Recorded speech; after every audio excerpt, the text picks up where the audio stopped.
Shalom, praise God. Day 171 be the light in the world என்ற தலைப்பில் உபாகமம் 19ஆம் அதிகாரத்தில் உள்ள சிந்தனை துளிகளை கர்த்தரின் வெளிச்சத்தில் காண்போம்.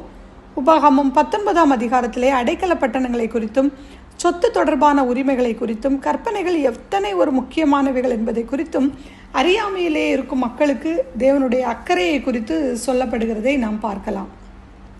உபாகமம் 19 வசனங்கள் 2-4 வரை பார்க்கும் பொழுது, எந்த ஒரு பகையோ முன் விரோதமோ இல்லாமல் தவறுதலாக ஒருவன் யாரையாவது கொலை செய்துவிட்டால் இந்த பட்டணத்திற்குள்ளே ஓடி சென்று அவன் அடைக்கலம் பெறலாம்.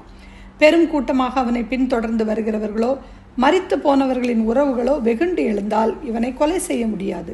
நியாயமாக நியாய தீர்ப்பு நடைபெறும் வரை இங்கே அவன் அடைக்கலம் பெறுவான். இந்த அடைக்கல பட்டணங்கள் குற்றமற்றவர்களின் பாதுகாப்பிற்காகவே என்று தெளிவாக கர்த்தர் கூறியிருக்கிறார். உபாகமம் 19:5-6 வசனங்கள் வாசிக்கும் போது மிக தெளிவாக வேண்டுமென்றே கொலை செய்துவிட்டு தப்புவிக்க அல்ல இந்த அடைக்கல பட்டணங்கள் என்று தெளிவாக கூறப்பட்டுள்ளது. உபாகமம் 19:11-12. இப்பொழுது நாம் அடுத்த பகுதிக்குள் போகிறோம். ஒருவனுடைய சொத்து எப்படி பாதுகாக்கப்பட வேண்டும்.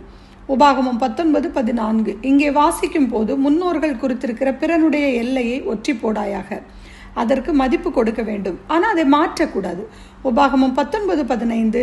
இந்த வசனத்தில் நீதி நியாயம் எவ்வளவு முக்கியம் என்பதை கர்த்தர் இங்கே விவரிக்கிறார். எந்த ஒரு குற்றமும் ஒரே சாட்சியினால் நியாயம் தீர்க்கக்கூடாது.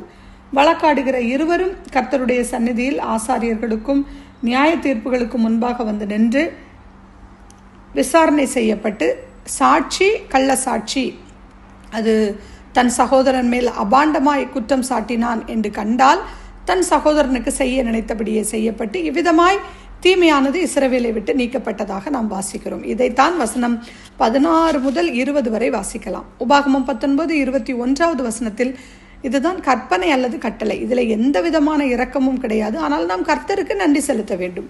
இப்படிப்பட்ட கட்டளைகளின்படி தேவன் நம்மை நியாயம் தீர்க்கிறதில்லை. அவருடைய கிருபையினாலே அவர் நம்மை ரட்சிக்கிறார்.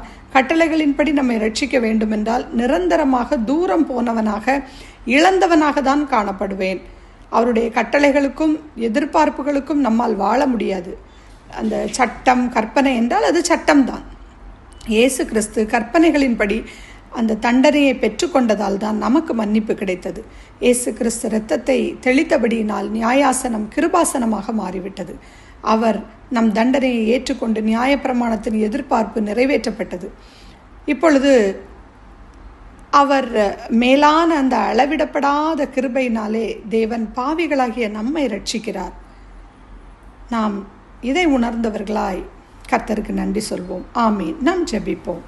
எங்களை நேசிக்கிற நல்ல தகப்பனை, உம்முடைய கற்பனைகள் உம்முடைய நியாயங்கள் எவ்வளவு முக்கியமானது என்று இந்த அதிகாரத்தின் மூலம் நாங்கள் பார்க்கிறோம். அப்பா, நீர் எங்களுக்கு சிந்தனை அந்த விலையேறப்பெற்ற இரத்தத்தினால் நியாயாசனம் கிருபாசனமாக மாற்றப்பட்டு தைரியமாய் உம் மண்டைக்கு வரவும் உம்முடைய அளவிட முடியாத அந்த கிருபையினாலே எங்களை ரட்சித்ததற்காக உமக்கு நன்றி.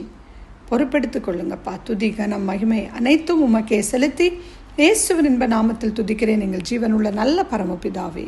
ஆமேன்.